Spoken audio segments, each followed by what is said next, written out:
I spent $10,200 on my parents' big night, and my name wasn't on the guest list. 78 seats. Mine was number 0. Mom said, "You're a waitress, not a guest." Later, she texted, "You can join by video if you're free." I replied, "No worries." I canceled everything. The bill vanished. The gift? Never delivered. The party ended early, but the real shock came later when they got home. "You're a waitress, not a guest." That's what my mom said when I asked about the missing name on the guest list. I didn't yell. I didn't even flinch. I just stood there, clutching the clipboard, scanning all 78 names under soft golden lights in the reception hall I paid for. Every cousin, every neighbor, the florist, even the piano player. Everyone had a seat. Everyone but me. My name was nowhere. Not even a courtesy chair in the back. But I paid for. I started. Mom waved me off like I was offering ketchup at a wine tasting. "Sweetie," she said, stepping forward and brushing invisible lint off my black dress. "You look the part. No one will even notice." Dad chimed in from behind me. "Look, we needed help. You said you wanted to contribute. I gave you $10,000, Dad," I whispered, "and $200 for the emergency flowers." "That's what I mean." He smiled. "You're already part of it." They walked away before I could finish the sentence that had been sitting in my throat since I saw the printed invitations last week, the ones they never sent me. That night was supposed to be a celebration, their 30th anniversary, a vow renewal, a fresh start. And in some twisted way, it was. For them. For me, it was the first time I truly understood that blood didn't make you family, expectations did. And I had clearly failed mine. I'd flown in 3 days early, took off work, canceled a friend's engagement party. I handled the catering, the venue, the decorations. I even dealt with the tux rental fiasco when Dad forgot his measurements and barked at the poor kid behind the counter. I didn't complain once. Until the morning of the event. That's when I asked Mom where I was supposed to sit. She laughed like I'd told a joke. "Honey," she said, reapplying her lipstick in the mirror, "you'll be up and down all night. No point in wasting a seat." "A seat I paid for," I muttered. She turned slowly, eyes hard. "Don't start." That's when I realized this wasn't an oversight. It was a decision. The kind they made together. The kind where they smiled and said things like, "We're keeping it simple and don't take it personally," while simultaneously posting about our loving family on Facebook, tagging everyone except me. Later that evening, while I stood near the cake table trying to swallow the humiliation, my phone buzzed. A message from Mom. "If you're free, you can join by video. Maybe during the toast." I stared at the screen, the neon light of the venue bouncing off the glass, and typed back, "No worries." I didn't cry. I didn't scream. I did something worse. I canceled everything. The bill? Vanished. My account, drained for their big night, suddenly locked. The gift I'd scheduled for delivery, a framed travel voucher to Tuscany, never arrived. And the party? It ended 2 hours early. No backup music. No wine refills. No one knew why. I watched from a side table as chairs scraped, heels clacked, and whispers floated. My mom's forced smile wilted as her perfect night unraveled. But the real shock? It came later. After they got home. They got home around 11:40 p.m. I know because I saw the motion alert on the front porch camera, the one I installed, the one they forgot to return after the anniversary. No one texted. No one called. No, thank you. No, sorry. Not even a passive-aggressive emoji in the family chat. Just silence. Until the next morning. Mom sent a message at 8:12 a.m. "Everything turned out beautiful. Couldn't have done it without you." No mention of the fact that I vanished halfway through. No mention of the gift that never arrived. No mention of the $10,200 I'd transferred to their account over the last 5 months. I didn't respond. 3 days later, my name popped up in the group chat, not by her, but by my cousin Melanie. "Didn't see me at the event? Thought you were helping." That's when my sister, Angela, jumped in. She was there, staff in trance, followed by a photo. Me, bent over behind the dessert table, adjusting candles. My back to the camera. Black dress. Hair tied. The caption. "From family to full-time help. #level up." Heart reacts. Laughing reacts. Thumbs up from Uncle Rich. I stared at the screen. My hands didn't shake. They burned. That wasn't a slip-up. That was the whole point. I was never supposed to be seen. I was supposed to blend in. Invisible labor dressed in love. The signs had been there for years. Last winter. I paid the heating bill on their house after Dad accidentally let it lapse. Summer before that. I wired Angela $3,000 for a car emergency. 3 weeks later, she posted a photo with her new golden retriever, Bruno, captioned, "Surprise investment in happiness." I covered the deposit for their beach rental. I drove 6 hours to pick up my aunt from a rehab clinic. I edited Mom's entire resume for a part-time job she never applied to. They always said the same thing afterward. "You're just better at this stuff." No thank you. No offer to repay. Just more tasks. Dad played the straight-faced tyrant. He barked at me over Zoom about poor life choices because I didn't marry by 30. Mom was softer. Like her words always came wrapped in kindness, with something sharp underneath. Her sentences always started sweet. "We know you're busy, but if it's not too much trouble, only you could pull this off." Angela? She didn't even pretend. Last September, she texted me urgent at 2 a.m. because she needed someone to log into her student loan portal. Her password was helpmeples420. I did it. I fixed it. She replied with a single emoji. That was my role: tech support, financial fallback, part-time therapist, unpaid logistics manager. So when I saw my name listed as #0 in the guest spreadsheet, when I realized I had no plate, no card, no name, it wasn't an oversight. It was branding. "You always wanted the spotlight," Angela told me when I finally asked her about it. "We just gave you a job to match." That night, while they danced under string lights I paid for, I was restocking wine. My mom handed me her half-empty glass and said, "Can you swap this for the Riesling? The other one's too dry. And don't forget to smile. People are watching." I laughed. Not loudly. Just enough for her to tilt her head, confused. The next day, the florist called. Her final invoice had bounced. I checked the statement. Mom had moved half the balance to a spa weekend charge at the same resort they'd gone to last year without inviting me. I confronted her. Not even angrily. Just directly. She blinked, then said, "Well, you didn't say it was urgent." No apology. Just it felt like she was rewriting the rules mid-conversation. And still, I stayed quiet. Until the photos surfaced. The ones from Angela's Instagram. A carousel of perfect smiles, matching navy blue suits and pale peach dresses. Captioned, "A perfect night. A perfect family. So much love." Tagged, Mom, Dad, Aunt Lisa, Uncle Rich, Angela's ex-boyfriend, her yoga instructor. Not tagged, me. Not even a photo. I didn't exist. And then, cherry on top, Mom forwarded me a text the day after. "Aunt Marie says you didn't come off very friendly. Maybe next time you can bring less attitude." Then added, "You can join the next event by video if you're free." I stared at that heart emoji for 10 minutes before replying. "No worries." And that's when I started preparing the list. Not of guests. Of receipts. Financial, emotional, digital. Screenshots. Messages. Call logs. Because I was done. And when I was done collecting, I was going to show them exactly what they built, brick by brick, on my silence. The confrontation happened 1 week after the party. Not planned. Not dramatic. Just a brunch invite. Mom sent it like nothing had happened. Casual breakfast this Sunday. Just us. Let's clear the air. No mention of the missing gift. Or the $10,200. Or the public humiliation. But I said yes. Because I had something they weren't expecting. Sunday came. I arrived early. Same house. Same marble kitchen island I helped pay for. Same fake orchids on the table. Mom greeted me with her signature weaponized warmth. Look who decided to show up.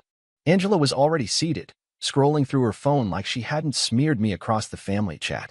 Dad sat at the head of the table in his robe, reading news off his iPad like a man too important for conflict. No one asked how I'd been.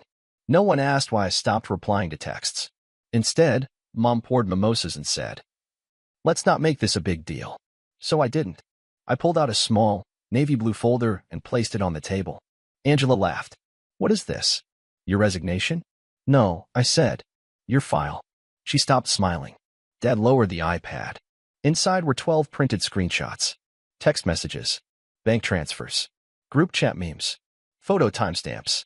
One of them? A Venmo receipt from me to Mom labeled, "Anniversary venue deposit." Another? A message from Angela to her friend. "My sister's so desperate to be loved she'll pay to be invited." That one had a heart emoji. Mom reached for the folder. I slid it back. "No, we're doing this out loud." Then I pulled out my phone. Tapped play. It was a voice memo from 2 days before the party, Angela and Mom, in the kitchen, whispering while making place cards. Angela had her phone in her pocket. and her Bluetooth was still connected to the speaker in the other room. I'd hit record. In the audio. Angela, are we really not giving her a seat? Mom, she's not a guest. She's a function.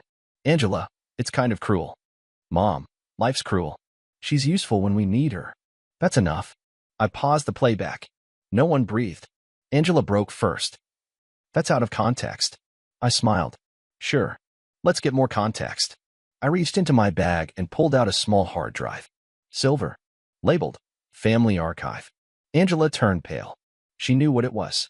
Back in college, I used to be the unofficial tech support for the whole family. I built Angela's laptop from scratch, synced it to cloud backups, set up her email filters, taught her how to hide conversations and how to forget I could see them. I mirrored her Google Drive the night after the party. She never changed the recovery email. Inside? Dozens of altered screenshots, fake threats she created to frame exes. A Photoshop document titled, Drafts for Making Her Look Unstable, with my photo layered under red text that read, jealous, obsessive, manipulative. Even a fake calendar invite she planned to send our cousin Marie, to claim I skipped her baby shower on purpose. But the real gem? A voice file. Edited. Glitched. Her voice imitating mine using AI filters.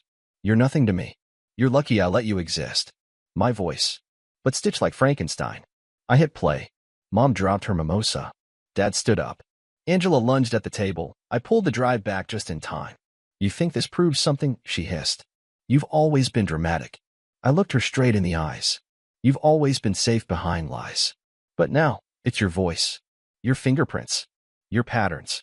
Dad shouted. This ends now. You're tearing this family apart over some feelings? No, I said. I'm showing receipts. Then I pulled out the final piece. A printout of the wire transfer, $10,200 from my account. And the bank's fraud department note. Funds allocated to non-disclosed personal use. Review pending. Angela looked like she'd been drained of sound. Mom whispered. We can fix this. We can talk to the bank. We won't, I said, because it's not mine to fix. And then, the front door opened. Everyone turned. In walked Nathan, Angela's ex. The one she told everyone had cheated, ghosted, left her broken. He wasn't invited. I invited him. He walked in slowly, calm, a small envelope in hand. He placed it on the table and said, You told them I hit you, that I threatened your family, that I stalked you. I lost my job because of your lies. He looked at me, then back at her. But your cloud? You never logged out of mine. Inside the envelope were printed messages. From her, begging him to fake an engagement, offering money to pretend they had history, threatening him when he refused. Angela turned to Mom. He's lying. You believe me, right? But Mom didn't answer. Dad sat down slowly, his hands shaking. For the first time, there was no defense, just exposure. I stood, looked around the room. From this moment on, I said clearly, I am no longer part of this family. Not legally, not emotionally, not financially. I held up a second folder, copies of account closures, revoked authorizations, name removals from joint lines. Angela started crying. Dad opened his mouth. I cut him off. You said I wasn't on the guest list? You were right. I was never invited. Just expected. Then I turned and walked out. No one followed. I didn't sleep the night after the confrontation. Not from stress. From clarity. I sat at my desk until dawn, organizing everything. Screenshots, audio clips, financial records, the edited files Angela made, each one a small brick in the wall I was about to raise. At 8:03 a.m., I clicked Post. Title. $10, 200 later, a breakdown of what family looks like when you're not one of them. It wasn't a rant. It was an archive. The breakdown. Every transfer I made for their anniversary night with bank receipts. The screenshot of Angela's meme calling me the help. Audio proof of my mom calling me a function, not a guest. The fake voice files. Photos of me carrying crates and heels timestamped. The video of my father saying, if she wants to carry trays, she should at least smile. I blurred names. Slightly. Just enough for plausible deniability, but not enough for confusion. Within 4 hours, the post hit 120,000 views. Comments exploded. Messages came in from strangers. I see you. I'm the oldest daughter too. This is not just your story. It's ours. By noon, 3 local news blogs had reached out. By 4 p.m., Angela deleted her Instagram. By 6:22 p.m., I got a message from an unfamiliar number. You're proud of this? Embarrassing your mother. It was Dad. At 6:37 p.m., Mom texted. We never meant to hurt you, but airing dirty laundry online is cruel. I raised you better. At 6:45 p.m., I replied. Just once. You raised me useful, not better. Then I blocked them both. Angela, meanwhile, tried a different strategy. She DM'd me through a burner account. Profile pic, a daisy. Username, Immis Normal Days. This is all a huge misunderstanding. You know that, right? I sent her back one file, the voice filter she used to mimic me, labeled your_nothing_mix. She never responded again. But the real moment, the one that hit like a drumbeat through my spine, came 3 days later. My email pinged. Subject, Brava Grand Award notification. 3 months earlier, I had applied on a whim to a creative impact fund for underrepresented storytellers. I'd sent in a short essay about erasure, how daughters get rewritten as support staff, how silence becomes currency in toxic households. I'd forgotten I even applied. Now they were offering me $25,000 and a platform to turn my story into a digital docuseries. Not because I was a victim. Because I documented. Because I'd survived and narrated it with teeth. I accepted. Then I made one more move. I bought a domain, Family Served Cold. I posted everything. Clean layout. Organized receipts. Watermarked documents. Voice files compressed for streaming. No rage. Just reality. At the top, in simple black text. You said I was the waitress. So here's the bill. Itemized. The next week was chaos. My mother posted a 7-paragraph Facebook status. We all make mistakes. Families heal. But not when someone is monetizing pain. My aunt tagged me in a forgiveness chain post. Angela created a new private profile and followed me again. Bio. Healing isn't linear #growth. I didn't respond. Because while they were scrambling to edit their image, I was building something real. I launched a YouTube series, Invisible at the Table. Each episode, a story from someone like me. Oldest daughters. Excluded sons. Quiet siblings who got used and erased. And I didn't just talk. I paid guests. $500 each. Because telling your truth in public isn't free. It costs something. Sponsors came. Viewers stayed. In the first 2 weeks, I crossed 80,000 subscribers. Then came the kicker. My mom sent a letter. Handwritten. 2 pages. No apology. Just vague metaphors. The heart sometimes speaks in silence. You must understand, I was raised by survival, not softness. At the bottom, she added, if you ever want to talk, we're here. Family is family. So I sent a package in return. Inside, a printed copy of their guest list with my name missing. A $0 invoice labeled, reimbursement declined. A USB labeled, you said I was too dramatic. This is just the raw footage. I didn't write a note. I let silence speak for me, just like they used to. But this time, I own the silence. It's been 6 weeks since the post. 4 since the website launched. 2 since my YouTube channel got verified. And 3 days since my mother tried to leave a comment under one of my videos using a fake name. She said, some people enjoy making monsters out of memories. Be careful. Victimhood is addictive. I hearted the comment. Not because I agreed. Because I wanted her to see that I recognized the tone. Even when it wore a wig and typed with gloves. I live differently now. Not better in a flashy Instagram way. Better in the no one has the keys but me way.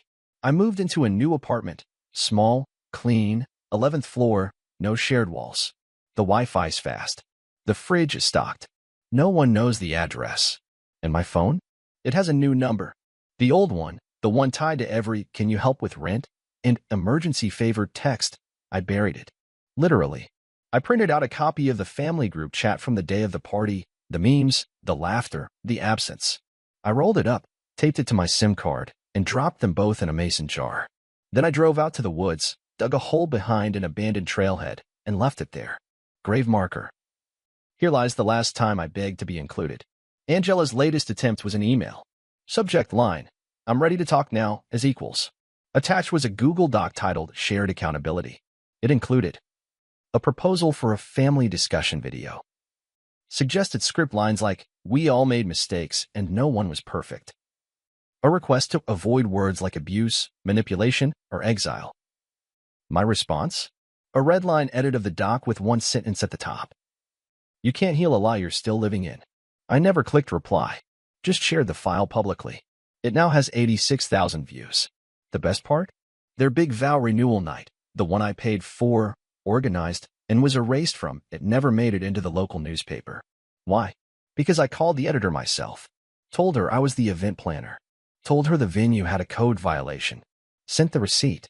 Showed her the backup generator incident that forced the early shutdown. The article was pulled. Instead, the paper ran a feature titled, "Invisible Daughters, the Cost of Being the Backup Plan in Your Own Family." I was on the cover, in black, smiling. Not because I was happy, because I was free. Yesterday, a local bookstore hosted a panel called Redrawing the Family Tree. They asked me to close the evening with one thought. I said, I'm not angry I was left off the guest list. I'm grateful, because now I know I'm not furniture to move around the table. I own the table, and not everyone gets an invitation. Mic dropped. Room stood up, and I left with nothing in my hands but my name finally mine again.